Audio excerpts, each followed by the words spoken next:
சின்ன சின்ன பசங்க எல்லாம் என்ன வெளியே பார்க்கும்போது ஹே தனுஷ் அம்மா போறாங்கடா அப்படிம்பாங்க. தனுஷ் அம்மா என்னதான் தனுஷ் அம்மான்னு சொல்றாங்க.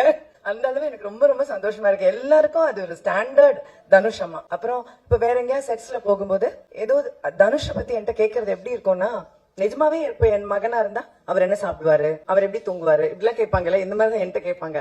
அது எனக்கு ரொம்ப ஆச்சரியமா இருக்கும். அந்த அளவுக்கு சினிமா ஒரு குடும்பமா என்ன கனெக்ட் பண்ணிருக்கு தனுஷோட.